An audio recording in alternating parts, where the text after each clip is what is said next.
사단이 인간을 유혹할 때 금단의 열매를 먹으면 부귀영화를 줄게 이렇게 유혹하지 않았습니다.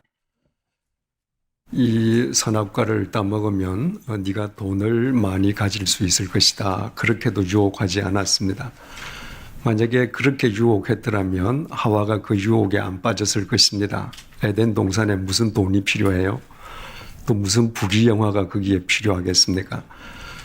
그런데 사탄이 하와에게 유혹할 때 이 선악과를 먹으면 네 눈이 밝아져서 네가 하나님처럼 될 거야. 그 유혹에 빠졌단 말이죠. 그것은 바꾸어 말하면 인간 자신이 하나님처럼 되고 싶었던 거죠. 자기 스스로가 하나님이 되기를 원했던 것입니다. 그래서 그 이후에 인간은 끊임없이 스스로 하나님의 자리에 앉습니다. 자기가 하나님이 되어서 사는 것이죠. 어떤 사람은 이렇게 이야기할 수 있습니다. 아니, 나는 한 번도 내가 하나님이라고 생각해 본 적이 없다고요. 나는 그런 생각으로 산 적이 없다고요. 물론 그럴 수 있겠죠. 그러나 하나님의 피조물인 인간이 하나님을 필요로 하지 않는다는 것, 하나님의 피조물인 인간이 자신을 창조하신 하나님의 법칙을 외면하고 산다는 것, 자기 중심으로 산다는 것, 자기 하고 싶은 대로 산다는 것, 그것 자체가 그 본인이 의식하든 상관없이 이미 스스로 하나님이 되어 있는 것이죠. 믿는 사람들도 마찬가지거든요.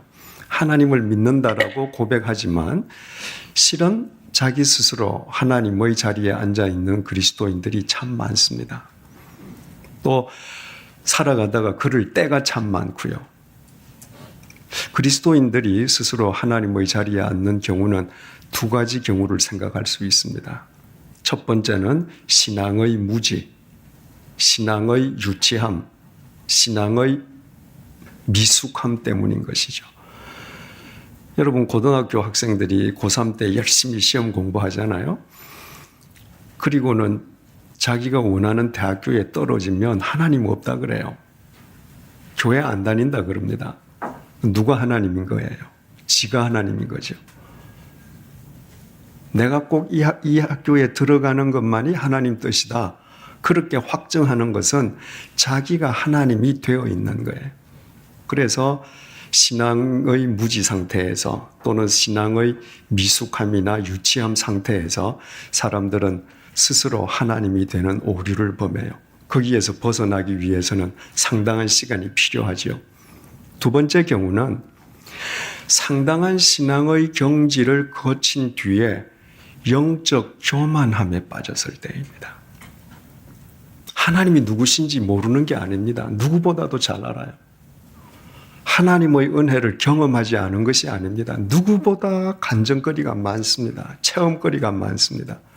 그렇기 때문에 하나님 앞에서 더 겸손해지는 것이 아니라 너무너무 은혜를 많이 경험하다 보니 내가 무엇을 하든 이것이 하나님의 뜻일 것이고 내가 무엇을 하든 하나님 앞에서 아무 문제가 되지 않는 것 같은 영적 교만에 빠지게 되는 것입니다. 그래서 스스로 하나님이 돼요. 다른 말로 표현하면 영적인 해이, 영적인 나태함, 그런 용어로 표현이 되는 것이죠. 지난 시간에 말씀드린 것처럼 다윗이 그러지 않았습니까? 그죠? 얼마나 하나님의 은혜를 많이 받았습니까? 베들레헴 양치기에서부터 이스라엘의 왕이 되기까지 그 과정을 보십시오. 전부 하나님의 은혜고 하나님의 은혜라고 시편에서 고백했거든요. 그런데도 그 신앙의 절정에서 영적 교만에 빠졌을 때, 영적 나태함에 빠졌을 때, 스스로 하나님 자리에 앉았을 때 남의 아녀자를 데려다가 불륜을 저지르고 그 남편을 죽이기까지 했단 말이죠. 솔로몬도 마찬가지 아닙니까? 서열상으로는 솔로몬이 왕이 될 수가 없습니다. 솔로몬 자신이 누구보다도 잘 알거든요. 그래서 왕이 된 뒤에 하나님 앞에 1000번째 드리잖아요. 하나님께서 백지수표 주셨죠. 너 뭐든지 원하는 대로 써라. 거기 다 이루어진다. 소원 뭐냐? 그런데 그 백지수표에 단돈 10원이라고도 쓰지 않았습니다. 하나님, 저는 어린아이입니다. 이 백성을 재판하고 통솔할 능력이 저한테 없습니다. 지혜 주십시오. 그래서 하나님께서 지혜뿐만 아니라 부귀영화를 주시잖아요. 그죠? 그 솔로몬, 그 하나님 은혜란 거 다 압니다.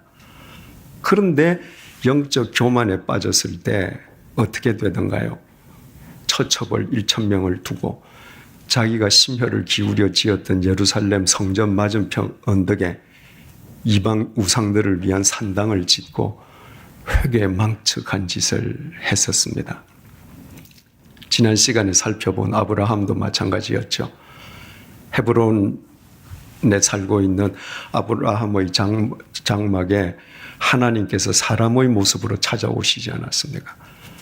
그리고 아브라함이 만들어준 식탁에 앉으셔서 하나님께서 음식까지 드셨습니다. 아브라함에게 뭐라고 하시던가요?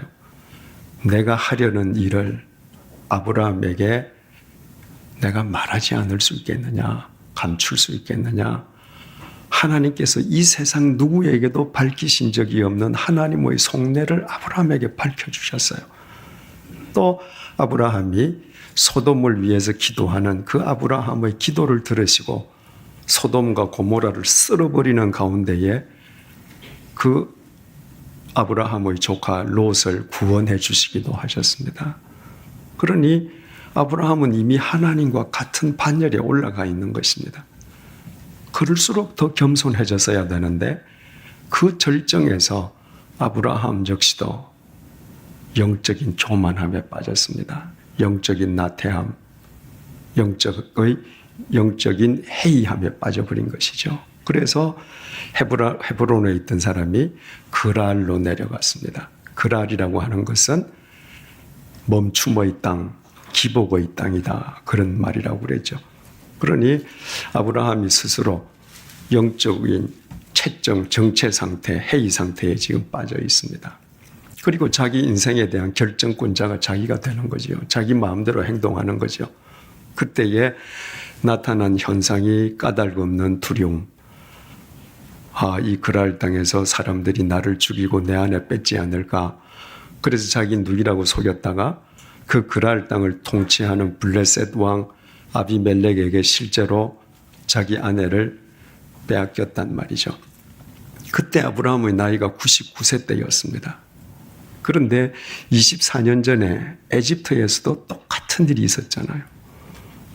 그때도 까닭없는 두려움 때문에 자기 아내를 누이라고 속였다가 그때는 이집트 왕 파라오에게 빼앗긴 적이 있었습니다. 그죠? 그 이후에 아브라함의 신앙이 참 진보를 많이 했지만 그러나 영적인 교만에 빠지니까 24년 전의 그 어리석었던 삶이 똑같이 되풀이되더라 그 말이에요.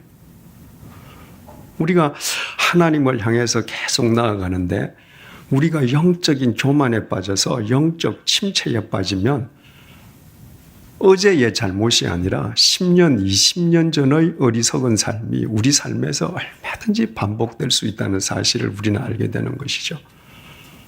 어쨌든 아브라함이 두려움에 빠져서 공연히 거짓말한 것으로 인해서 아내를 빼앗겼습니다. 아브라함으로서는 속수무책인 것이죠. 그러나 하나님께서는 그처럼 영적 교만에 빠져있는 아브라함을 내버려 두시지 않았습니다.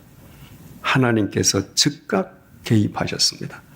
아브라함은 아내를 빼앗기고 자기 집에서 속수무책으로 앉아 있는데 하나님께서는 어떻게 하셨는가?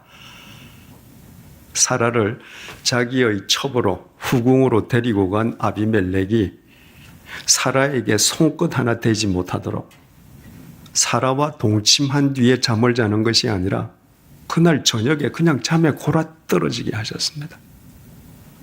그리고 하나님께서 즉각 아비멜렉의 꿈속으로 들어가셨다고 했습니다. 우리말로 현몽했다. 히브리말 원문에는 하나님께서 아비멜렉의 꿈속으로 들어가셨다.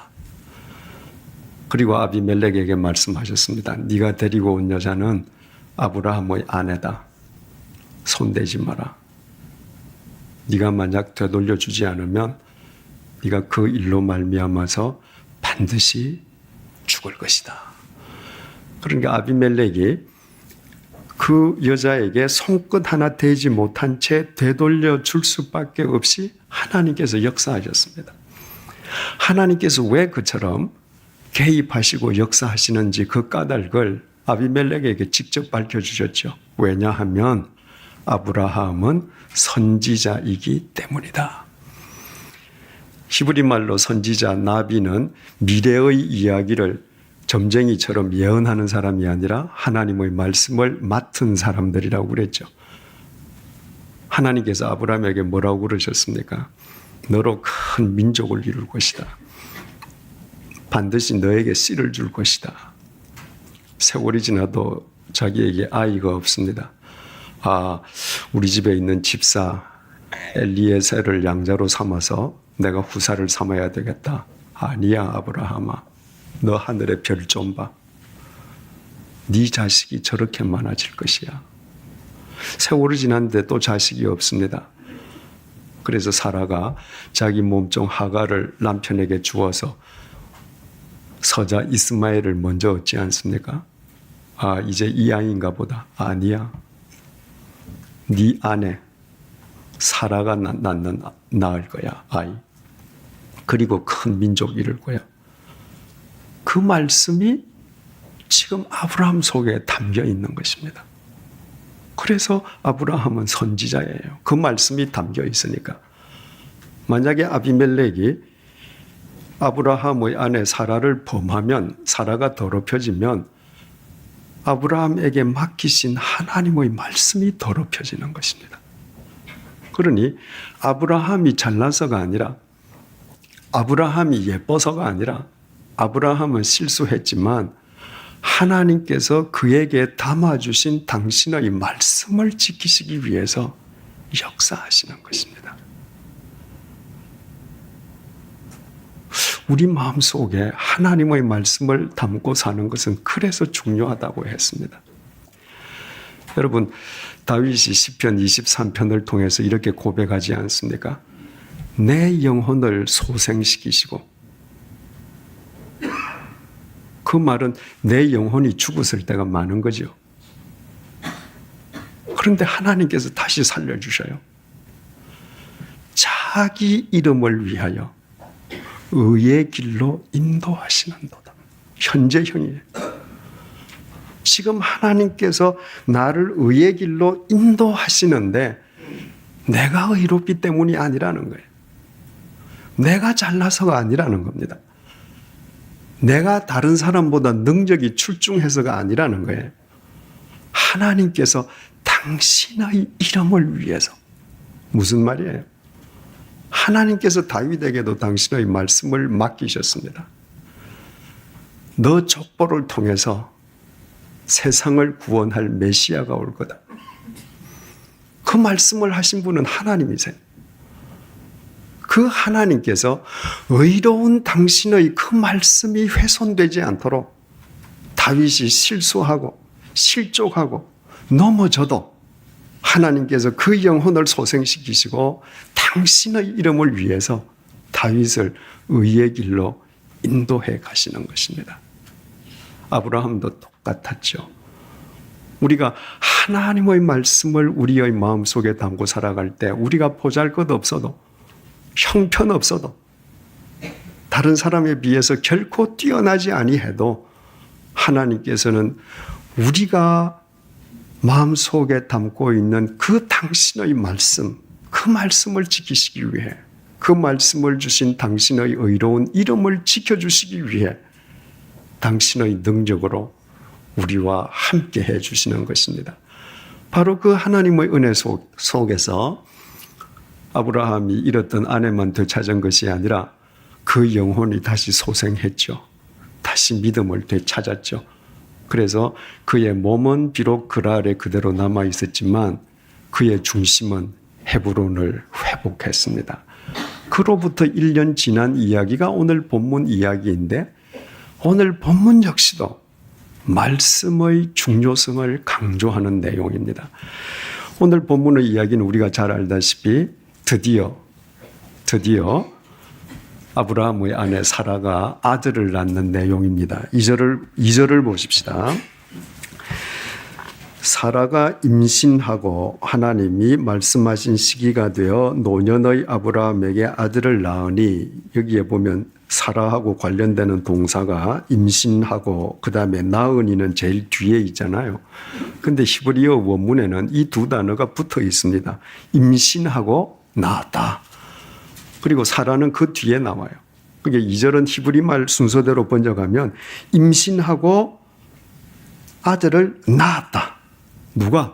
사라가 누구에게? 아브라함에게. 언제? 하나님 말씀하신 시기, 이렇게 되어 있습니다. 그러니까 지금 2절 자체만을 놓고 보면 아들을 낳은 주어는 사라죠.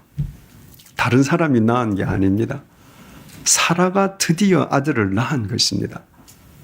그런데 1절은 이렇게 시작해요. 여호와께서, 공표하십시다. 여호와께서 말씀하신 대로 사라를 돌아보셨고, 여호와께서, 공표하십시다. 여호와께서 말씀하신 대로 사라에게 행하셨으므로 임신하고 낳았다. 이렇게 되는 거예요. 그러니까 겉으로 보면 주어는 사라입니다. 사라가 아이를 낳은 거예요. 그런데 오늘 본문은 무엇을 우리에게 공포하는 것으로부터 시작하는가? 그 배후에 역사하시는 분은 하나님이시라는 거예요. 아브라함과 사라의 인생의 주권자는 하나님이시라는 것입니다. 그들에게 있어서 인생의 주체는 그들 자신이 아니라 배후에 계시는 하나님이시라는 거예요. 여러분, 아브라함의 일생을 보십시오. 하란에 있는 아브라함을 하나님께서 불러내셨습니다. 아브라함은 가나안이라는 곳이 있는지도 몰랐습니다. 아브라함은 75세가 되기까지 자식이 없었잖아요. 창세기에 사라의 이름이 제일 먼저 나올 때 사라는 아이를 낳지 못하더라. 성녀다. 딱 이렇게 딱 붉은 줄을 쳐놨지 않습니까? 어쩌면 아브라함은 자식을 낳기를 포기했을런지도 모르죠. 그런데 네가 자식을 낳을 것이다. 하나님이 먼저 하신 말씀입니다. 내가 너로 큰 민족을 이룰 것이다. 하나님께서 먼저 하신 말씀입니다. 이집트에 가서 파라오에게 아내를 빼앗겼을 때 아브라함은 속수무책이었지만 하나님께서 구해내어 주셨습니다. 아비멜렉에게 아내를 빼앗겼을 때에도 하나님께서 구해내어 주셨습니다. 전부 하나님께서 해주신 거예요. 창세기 12장에서 아브라함이 등장한 뒤에 오늘 본문에 이르기까지 아브라함은 아브라함은이라고 되어 있지만 실상 보면 그 뒤에서는 전부 하나님께서 하신 것입니다. 아브라함이 잘한 것이 있다면 그랄에서처럼 실족하기도 하고 때로 실수하기도 했지만 그럼에도 불구하고 자기 인생의 주권자이신 하나님께 자기 인생을 맡기면서 살았다는 거예요. 여러분, 우리 역시 마찬가지 아닙니까? 여러분들께서 몇 년을 살아오셨든지 지나간 세월을 한번 되돌아보십시다. 전부 하나님께서 하신 것 아닙니까? 그때 내가 영원히 망하지 않은 것, 그때 내가 죽지 않은 것, 그때 우리 가정, 우리 부부관계가 파탄이 나지 않은 것, 그때 내가 하던 일이 산산조각이 나지 않게 된 것, 되돌아보십시오. 내가 한 것 같지만 전부 하나님이 하시지 않았습니까? 믿음은 그것을 믿고 인정하는 거예요. 제가 한참 술독에 빠져 있을 때 말입니다. 술을 먹고 새벽에 차를 운전해서 가지 않습니까? 운전을 해서 가는데 길이 두 개로 보이는 거예요. 그러니까 술이 취해서 이러면서 이제 인상을 쓰면서 길이 이렇게 두 개로 이렇게 겹쳐 보이는 거예요. 분명히 길이 하나인데 이게 지금 초점이 안 맞춰진 게 두 개로 이렇게 엇갈리는 거예요. 이쪽이 진짜인가? 저쪽이 진짜인가? 이러고 운전을 하다가 눈을 뜨면 우리 집에서 그 다음날 아침입니다. 무엇을 의미해요? 필름이 끊어진 상태에서 운전하고 집에 가서 차 세우고 들어가서 옷 벗고 자고 아침에 일어난 겁니다. 매일 밤에 그랬습니다. 여러분, 그때 사람 한 명 그 차 앞에 나오면 치는 거 아닙니까? 그때 이 길을 잘 몰라서 제가 만약에 맞은편 차선으로 핸들을 1도만 각도를 틀어서 정면으로 충돌하면 끝나는 것 아닙니까? 만약에 그때 그 시절에 그렇게 타락하고 살던 그 시절에 하나님께서 교통사고를 통해서 저를 데리고 가셨다면 하나님 앞에서 제 인생이 어땠을까요? 하나님 앞에 어떻게 서게 됐을까요? 되돌아보면 되돌아볼수록 오늘 제가 이 자리에 서기까지 제가 한 것이 없습니다. 그분이 하신 거예요. 바울이 뭐라고 고백합니까? 고린도전서 15장 10절입니다. 내가 나 된 것은 하나님의 은혜로 된 것이니. 바울은 내가 나 된 것은 내가 이렇게 열심히 일하고 이렇게 열심히 헌신하고 이렇게 열심히 애썼기 때문이다라고 말하지 않습니다. 내가 오늘 이런 모습이 된 것은 전적으로 하나님의 은혜라는 것입니다.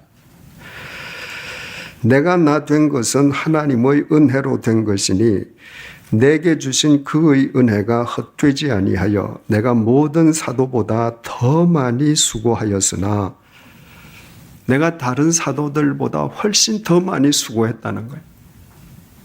그러나 내가 한 것이 아니요. 내 능력으로나 내 열심으로는 절대로 되는 일이 아니라는 걸 내가 안다는 겁니다. 내가 한 것이 아니요 오직 나와 함께 하신 하나님의 은혜로라. 아브라함도 똑같은 심정이겠죠. 그죠? 이것이 어떻게 사도 바울만의 고백이겠습니까? 하나님 아버지의 은혜를 경험한 우리 모두의 고백이잖아. 이 사실을 잊지 않는 한 우리는 하나님께 우리의 삶을 온전히 의탁하지 않을 수 없죠.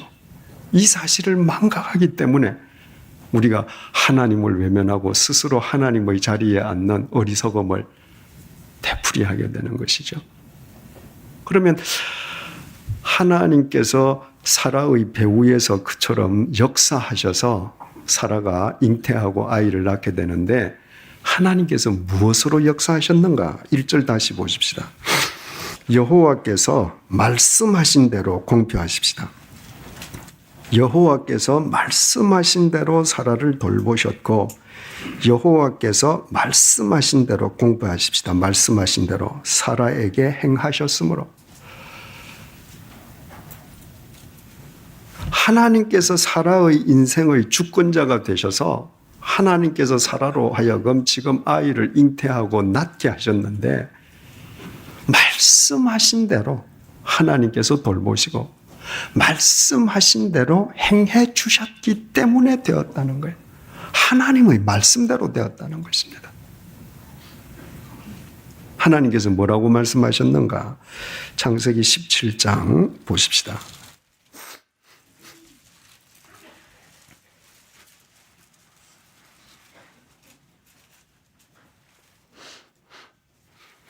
창세기 17장 15절 하나님이 또 아브라함에게 이르시되 내 아내 사레는 이름을 사레라 하지 말고 사라라 하라. 내가 그에게 복을 주어 그가 네게 아들을 낳아 주게 하며 내가 그에게 복을 주어 그를 여러 민족의 어머니가 되게 하리니 민족의 여러 왕이 그에게서 나리라. 아브라함이 엎드려 웃으며 마음속으로 이르되 100세 된 사람이 어찌 자식을 낳을까? 사라는 90세니 어찌 출산하리요 하고 아브라함이 이에 하나님께 아뢰되 이스마엘이나 하나님 앞에 살기를 원합니다. 이때 아브라함의 나이가 99세 때 아닙니까? 그리고 이스마엘을 86세 때 낳았거든요. 이스마엘이 13살이란 말이죠. 비록 서자지만 아브라함이 그 아들이 얼마나 예쁘겠습니까? 그래서 하나님 나도 늙었고 제 처도 늙었습니다. 하나님 뭘 모르시네요. 그러니까 이미 태어나 있는 이스마엘 얘는 안에 잘 키울게요. 19절 하나님이 이르시되 아니라 내 아내 사라가 내게 아들을 낳으리니 너는 그 이름을 이삭이라 하라. 내가 그와 내 언약을 세우리니 그의 후손에게 영원한 언약이 되리라. 그 아이는 언약의 자식이 아니다. 내가 언약을 세울 자식은 네 아내 사라를 통해서 태어날 아이다. 네 아내가 반드시 아이를 낳을 것이다. 이미 말씀드린 것처럼 아브라함과 하와가 잘못 생각하고 하가를 첩으로 들이고 서자를 먼저 낳고 그 이유가 뭐예요? 아담과 사라는 부부를 하나님께서 한 몸으로 보신다는 걸 생각 안 한 거예요.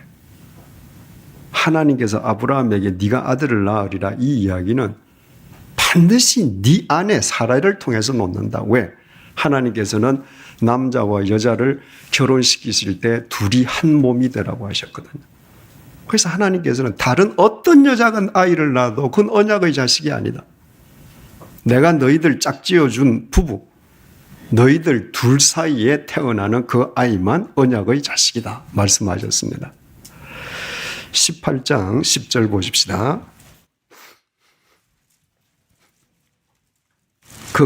여기에서 그가는 그 아브라함에게 사람의 모습으로 찾아가신 하나님이시죠. 그가 이르시되 내년 이맘때 내가 반드시 네게로 돌아오리니 내 아내 또 내 아내를 강조하시죠. 내 아내 사라에게 아들이 있으리라 하시니 사라가 그 뒤 장막문에서 들었더라. 아브라함과 사라는 나이가 많아 늙었고 사라에게는 여성의 생디가 끊어졌는지라. 사라가 속으로 웃고 이르되 내가 노쇠하였고 내 주인도 늙었으니 내게 무슨 즐거움이 있으리요. 하나님께서 사람의 모습으로 아브라함을 찾아오시던 날에 또 얘기하셨거든요. 내 아내 사라가 아이를 낳을 것이다. 17장에서 네 아내 사라가 아이를 낳을 것이다 할 때는 아브라함만 들었습니다. 그런데 18장에서 하나님께서 이야기하실 때는 장막문에서 사라도 들었습니다. 그래서 사라가 피식 웃었습니다. 비웃었죠. 아니 내가 생리도 끊어졌는데 하나님 뭘 모르시네. 그러니까 사라는 자신의 생리가 끊어졌기 때문에 자기가 더 이상 생산할 수 없다는 것을 하나님은 모르신다고 생각하는 거예요. 이건 내만 안다고 생각하는 것입니다. 그래서 그 하나님의 말씀을 듣고 피식 웃었습니다. 비웃었습니다. 13절 여호와께서 아브라함에게 이르시되 사라가 왜 웃으며 이러기를 내가 늙었거늘 어떻게 아들을 낳으리요 하느냐. 여호와께 능하지 못한 일이 있겠느냐. 기한이 이를 때에 내가 네게로 돌아오리니 사라에게 아들이 있으리라. 하나님께서 이처럼 말씀하신 그대로 사라가 아들을 낳았다는 것입니다. 여러분, 하나님의 말씀은 반드시 이루어집니다. 여러분 한번 생각을 해보십시오. 이 성경이 모세가 창세기를 기록할 때 3,400년 전이지 않습니까? 그리고 신약 성경은 다 2000년 전에 다 기록되지 않습니까? 3,400년 전부터 2000년 전까지 쓰여진 이 책이 여기에 있는 내용이 여기에 소위 하나님의 말씀이라고 기록되어 있는 이 말씀들이 지난 3,400년 또 신약이 쓰여진 이래 2000년 동안 이 말씀이 말씀대로 이루어지지 않았더라면 이 책은 이미 폐기 용도됐죠. 용도 폐기됐죠. 이 말씀이 그대로 이루어지지 않았더라면 이 말씀은 그저 존재한다면 좋은 정신 수양서로 혹은 이스라엘의 역사서로 존재하겠죠. 그런데 왜 세계의 수없이 많은 사람들이 이 말씀을 믿고 하나님 말씀으로 경전으로 왜 신앙의 대상으로 삼는 것입니까? 하나님의 말씀은 반드시 이루어지기 때문입니다. 그것을 믿는 것이 믿음이에요. 사라가 언제 아이를 낳았는가? 21장 2절 보십시다. 사라가 임신하고 하나님이 말씀하신 시기, 자 공표하십시다. 하나님이 말씀하신 시기. 여러분, 하나님의 말씀은 반드시 이루어집니다. 그러나 그 말씀이 이루어지는 시기의 결정권은 하나님이 갖고 계신 것입니다. 인간이 갖고 있지 않습니다. 성경을 가리켜서 하나님의 언약, 약속의 말씀이라고 그래요. 그죠? 그래서 구약, 옛 언약, 신약, 새로운 언약 이렇게 우리가 부르지 않아요. 약속의 말씀. 여러분, 약속이라고 하는 것은 지금 시점 이후에 이행되는 것을 약속이라고 그래요. 가령 예를 들어서 친구를 만나서 어유 반갑다. 우리 지금 밥 먹으러 갈래? 그래 가자. 그건 약속 아니에요. 그냥 하는 거죠. 그런데 내가 친구에게 전화를 걸어서 야 내일 우리 점심 같이 할까? 그건 약속이에요. 몇 시에 할까?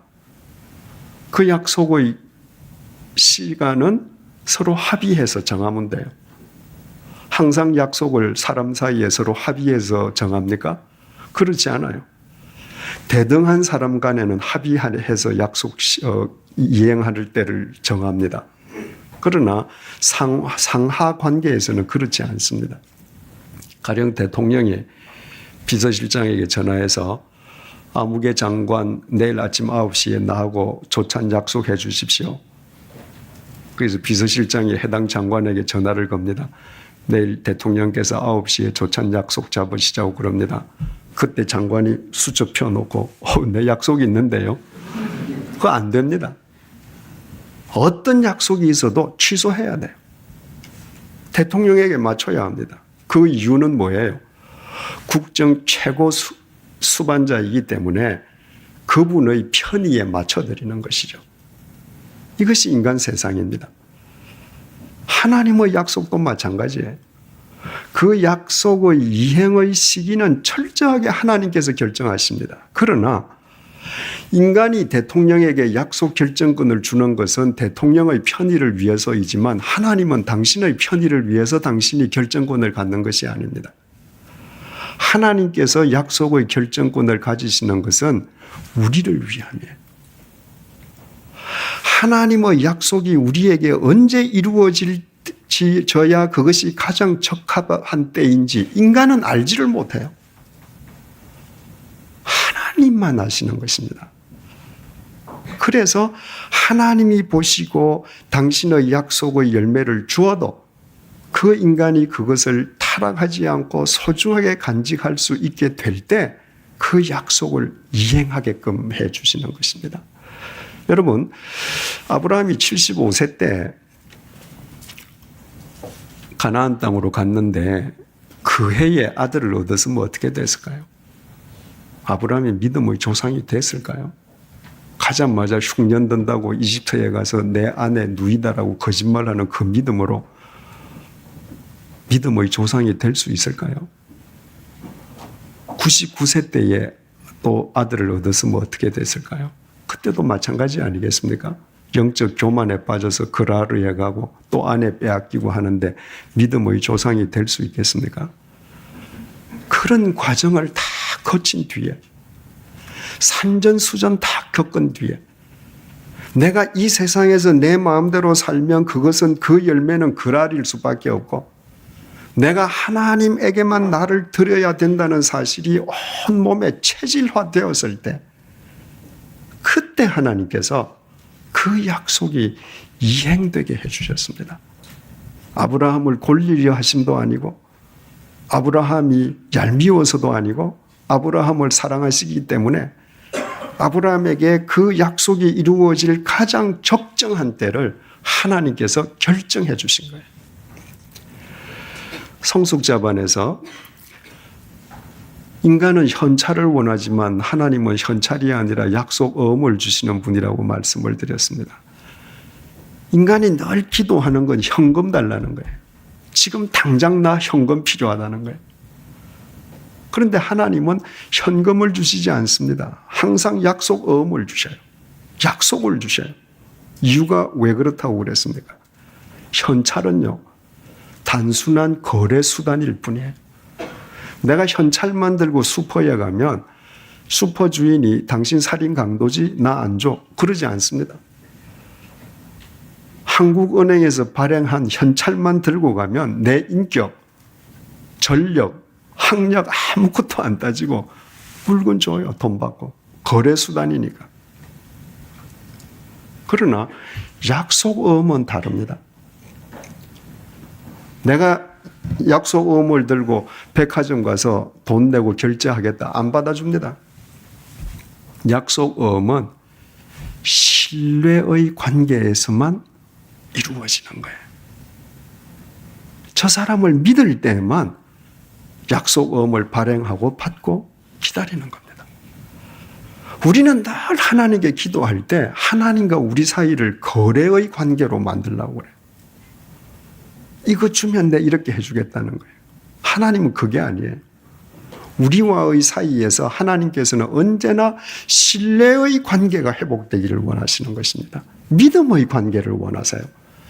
믿음으로만 하나님과의 사이에 바른 관계가 맺어지기 때문입니다.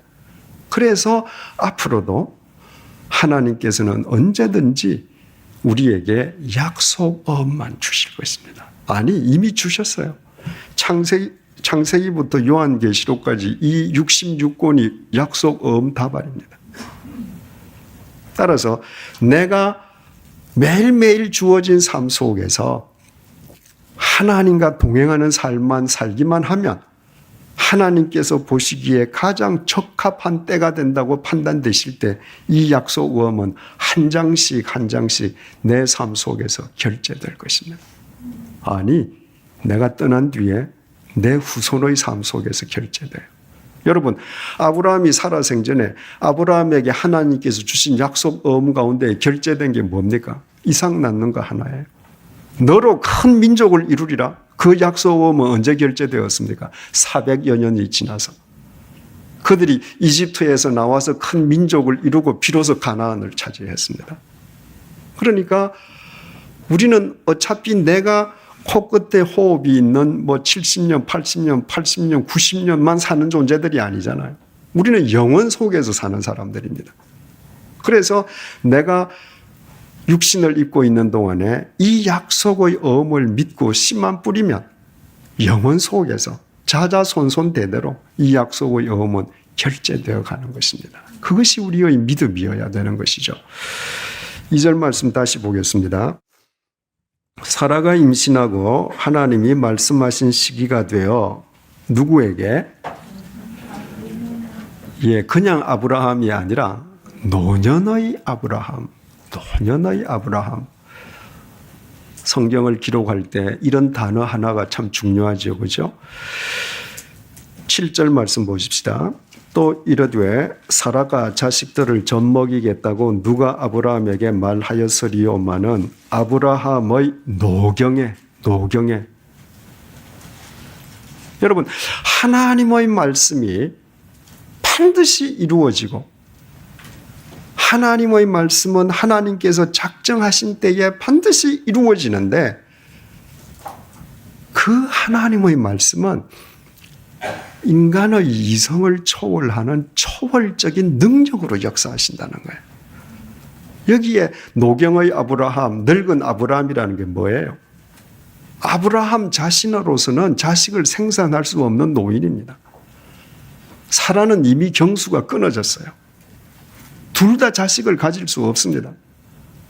그런데 하나님의 말씀이 그들의 삶 속에서 역사하실 때 인간의 모든 한계를 뛰어넘어 초월적으로 역사하셨다는 것입니다.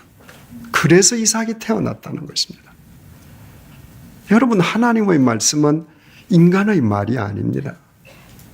하나님의 말씀입니다. 그래서 하나님에게는 일상사이지만 인간이 보기에는 기적과도 같은 초월적인 능력의 역사가 얼마든지 일어날 수 있는 거예요. 왜? 하나님의 말씀이기 때문입니다. 여러분, 이스라엘 백성들이 홍해 앞에 가로막혔을 때 하나님께서 홍해를 갈라주십니다. 내가 그 말씀을 믿었습니다. 그런데 내 앞에서 한강이 안 갈라져요. 하나님 말씀 못 믿겠다는 거예요. 여러분, 안 갈라집니까? 제가 제 인생을 살아오면서 하나님께서는 제 인생 앞에 숱한 홍해를 갈라주셨습니다. 불신의 홍해를 갈라주셨고요. 방황의 홍해를 갈라주셨고요. 술독에 제가 빠져 있을 때 알코올의 홍해를 갈라주시고요. 하룻밤에 집 한 채를 날릴 정도로 도박에 빠져 있을 때 도박의 홍해를 갈라주시고요. 하나님께서 제 인생에서 그 숱한 홍해를 갈라주시지 않으셨던들 저 같은 인간이 어떻게 이 자리에 서 있을 수 있겠습니까? 하나님의 말씀은 능력의 말씀입니다.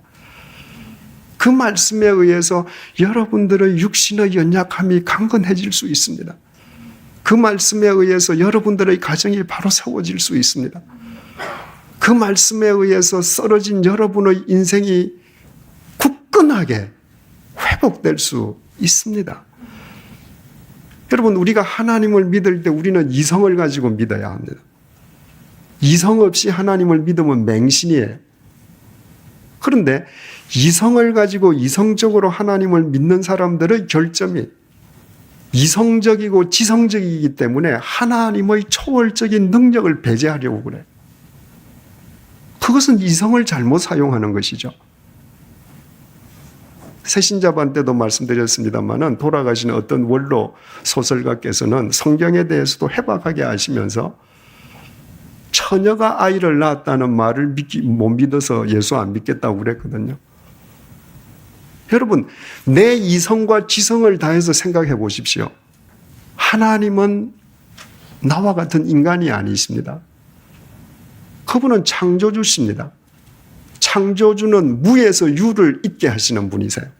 바꾸어 말하면 전능하신 분이에요. 전능하신 분이라면 저는 아무리 이성으로 생각해도 처녀에게 아이를 왜 못 낳게 하십니까? 왜 홍해를 못 가르게 하십니까? 왜 여리고를 못 무너뜨리십니까? 나는 이성으로 믿으면 믿을수록 성경에 있는 모든 역사를 믿을 수 있습니다. 중요한 사실은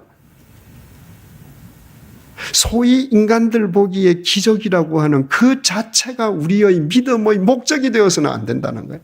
여러분, 아브라함과 사라를 보십시오. 사라가 경수가 끊어졌습니다. 그런데 사라가 하나님 앞에 무릎을 꿇고 하나님 경수 다시 터지게 해주세요. 금식 기도했습니까? 안 하지 않았습니까? 아브라함이 너 아들 낳을 거야 그랬는데 하나님 저는 늙었는데 저 회춘하게 해주세요. 기도 안 했습니다. 그 말씀을 믿었을 뿐이죠. 그때 하나님께서 하나님의 방법으로 하시는 것이에요. 우리는 하나님의 말씀은 어떤 능력도 행할 수 있음도 믿어야 되지만 그 능력 자체를 믿는 것이 아니라 그 능력을 가지신 하나님이 우리 인생의 목적이 되어야 되는 것입니다. 그때 하나님께서는 하나님의 방법으로, 하나님의 때에, 하나님의 능력으로 오묘하게 우리의 인생을 바로 세우시고 우리의 인생을 통해서 당신의 역사를 이루어 가시는 것이죠. 3절, 아브라함이 그에게 태어난 아들 곧 사라가 자기에게 낳은 아들을 이름하여 이삭이라 하였다. 왜? 하나님께서 이름 지어주셨잖아요. 아까 창세기 17장 19절에서 이삭이라 하라. 그 이스하크라고 하는 것은 웃음이라는 말입니다. 그러니까 그 아브라함도 99세 때 다시 네 몸에서 또 아이가 태어날 거다 그랬더니 아브라함도 웃었잖아요. 하나님 저 그저 이스마엘이나 잘 키울게요. 사라도 웃었잖아요. 아유 내가 생리가 끊어졌는데도 모르시네.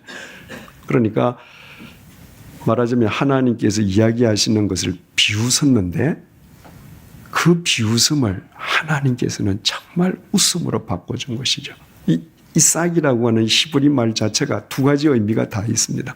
비웃는다는 말도 되고 진짜 웃는 말도 되고 우리말도 똑같잖아요. 가령 뭐 큰 사람이 작은 사람 불러다가 야단을 치는데 씩 웃으면 이게 웃어? 이러잖아요. 그건 네가 나 비웃어 이 얘기잖아요. 그죠? 그러니까 이스라엘 말도 그 두 가지 의미가 다 있는데 인간은 비웃었지만 하나님께서는 정말 웃음으로 만들어 주셨다는 거예요. 4절 그 아들 이삭이 난 지 8일 만에 그가 하나님이 명령하신 대로 할례를 행하였더라. 여러분 아이가 태어나고 나서 할례를 행했다. 성경에 몇 번 안 나옵니다. 그런데 이 구절 뭐 없어도 되잖아요. 왜? 어차피 유대인으로 태어나면 하나님께서 할례를 하라고 명했고 의뢰 할례 받을 거 아닙니까? 그죠? 그런데도 아브라함이 하나님께서 명령하신 대로 할례를 행했다라고 기록합니다.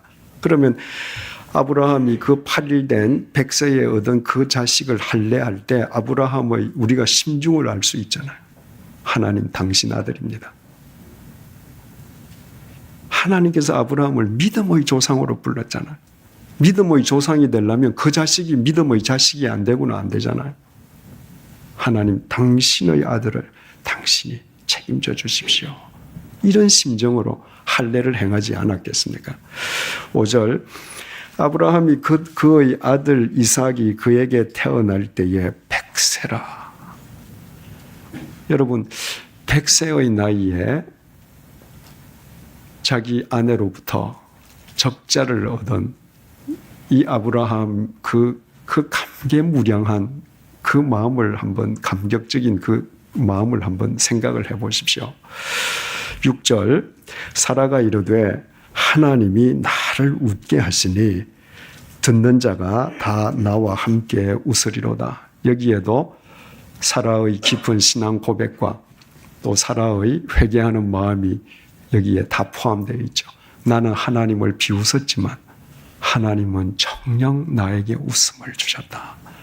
여러분 정말 참된 웃음이라는 것은 다른 말로 바꾸면 기쁨이고 행복이잖아요. 하나님께서 정말 내게 행복을 주셨구나. 정말 기쁨을 주셨구나. 이제야 내가 웃을 수 있구나. 7절 또 이르되 사라가 자식들을 젖먹이겠다고 누가 아브라함에게 말하였으리요마는. 여러분 90세의 나이에 성녀인 줄 알았던 여자가 스스로 아이를 낳고 그 아이에게 젖을 물리는 그 여인의 행복을 생각해 보십시오. 내가 이 아이에게 이 젖을 먹일 것이라고 누가 생각했겠냐? 누가 말했겠느냐? 아브라함의 노경에 내가 아들을 낳았다. 내가 아들을 낳았다. 여기에서 내가라고 하는 것은 하나님을 배제한 내가가 아니죠. 1절부터 여호와께서가 배후의 주어로 계시잖아요. 그러니까 이 고백이야말로 하나님께서 나로 하여금 아들을 낳게 하셨다. 여러분 저는 이 사라의 이 감격적인 고백을 충분히 이해할 수 있습니다. 저는 그 35살에 결혼하고 37살에 첫애를 봤는데 제 친구들은 그때 뭐 이미 아이들이 다 뭐 몇 살들 됐을 때거든요. 또 저희 어머님 입장에서 보면 제가 그 5녀 1남의 막내잖아요. 그러니까 저희 어머님 입장에서는 70이 넘으시기까지 친손자를 못 보신 거예요. 그러니까 어머니도 친손자가 얼마나 보고 싶으셨겠습니까? 근데 그 분만실 앞에 서 있는데 의사 선생이 탁 나오시더니 축하합니다. 아들 낳았습니다. 이러더라고요. 근데 조금 뒤에 이렇게 구루마에 애가 실려 나오는데 애 얼굴을 보는데 눈물이 핑 돌아요. 그래서 이제 어머님에게 공중전화를 해드리려고 그때는 핸드폰이라는 게 없으니까 병원에 공중전화 있는 데 가서 이제 전화를 하려고 그러는데 그 간호사실 앞에 그 당시에 서울 시내에 유명한 어떤 교회의 목사님의 아드님이 그 병원에 레지던트로 있었는데 저하고 잘 몰라요. 그저 한두 번 정도 스쳤습니다. 근데 그분이 간호사실 앞에 서 있더라고요. 그래서 제가 뛰어가서 그 사람은 등 돌리고 있는데 등을 쳤습니다. 돌아보더라고요. 내가 손을 팍 잡고 나 아들 낳았어. 그랬더니 이분이 황당한 듯이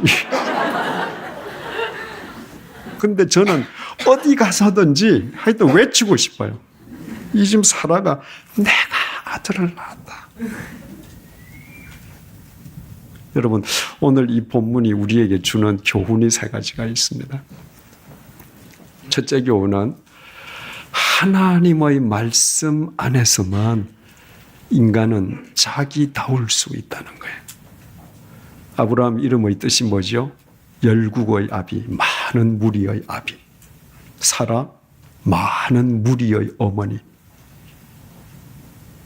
그런데 하나님께서 말씀하신 대로 사라에게 행하시고 하나님께서 말씀하신 대로 사라를 돌아보시고 하나님께서 말씀하신 때에 사라가 아이를 낳음으로 하나님의 말씀 안에서 비로소 사라는 사라다워질 수 있었습니다. 만약에 사라가 하나님의 말씀 밖에 있었더라면 절대로 사라는 사라다울 수가 없습니다. 우리가 하나님의 말씀을 떠나서 나다운 삶, 그건 엉터리예요. 내가 아무리 부귀영화를 누리는 삶이라도 그것은 물거품처럼 사라집니다. 남지 않습니다. 하나님 아버지께서는 당신이 빚어주시기 원하시는 이제철의 모습이 있습니다. 우리 각자의 모습이 있습니다. 그 모습은 내가 하나님 말씀 속에 있을 때에 가꾸어지는 것입니다. 그래서 가장 나다움을 지니는 것은 하나님 앞에서 하나님의 말씀대로 사는 것입니다. 두 번째로 하나님의 말씀만이 우리의 인생을 행복으로 역전시켜 줍니다. 하나님의 말씀만이 우리의 인생이 웃음으로 끝나게 하십니다. 하나님의 말씀만이 우리의 인생이 진정으로 기쁨으로 매듭지어지도록 도와주십니다. 그래서 시편 30편 5절이 이렇게 노래합니다. 저녁에는 울음이 깃들지라도 아침에는 기쁨이 오리로다. 그러면 우리 이렇게 이야기할 수 있잖아요. 질문할 수 있잖아요. 아니, 아침에 웃음을 주시려면 저녁에도 주시지. 왜 저녁에 울게 가만히 내버려 두고 아침이 되어서야 주는가? 여러분, 애통하는 자가 복이 있습니다. 울어봐야 합니다. 내가 실패해봐야 됩니다. 세상에서 찢겨져 봐야 해요. 그래야 하나님의 말씀 속에서 주시는 웃음, 하나님 말씀 속에 있는 행복, 기쁨, 그것만이 영원한 것을 아는 것입니다. 그래서 하나님께서는 때로 우리를 울게 하십니다. 그때 울어야 돼요. 하나님 앞에서 애통해야 합니다. 그리고 하나님의 말씀을 쫓을 때 하나님의 이삭이 우리의 삶 속에 열매로 결실되는 것입니다. 마지막 교훈은 그 말씀을 하나님께서 우리에게 이미 주셨다는 거예요. 그런데도 그 말씀을 외면하는 우리는 얼마나 어리석은 사람입니까? 여러분, 사순절 두 번째 주일입니다. 하나님께서 우리에게 가장 우리다울 수 있도록 우리의 인생을 행복으로 매듭지어 주시도록 하나님의 말씀을 주셨는데도 이 말씀의 가치를 아직 알지 못해서 우리의 인생을 무의미하게 허비한 우리의 어리석음을 회개하십시다. 그리고 그랄에서 실족했던 아브라함이 하나님의 은혜 속에서 하나님과의 관계를 바로 회복함으로 말미암아 그들의 삶 속에 하나님의 말씀이 이삭이란 행복의 열매로 결실되었듯이 여러분의 삶 속에 진정한 이삭의 열매가 결실되기를 축원드립니다. 기도드리겠습니다. 하나님 아버지, 우리에게 말씀을 주셔서 감사합니다.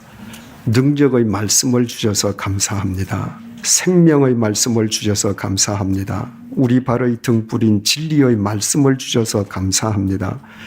이 말씀을 무의미하게 외면하느라 우리의 삶을 허망하게 낭비해온 우리의 잘못을 용서해 주십시오. 아브라함이 그랄에서 영적 침체에 빠져 있을 때 하나님께서 오묘하신 방법으로 그의 영혼을 소생시켜 주셨던 것처럼 이 저녁에 우리를 불러주시고 우리의 영혼을 또 소생시켜 주시니 감사합니다.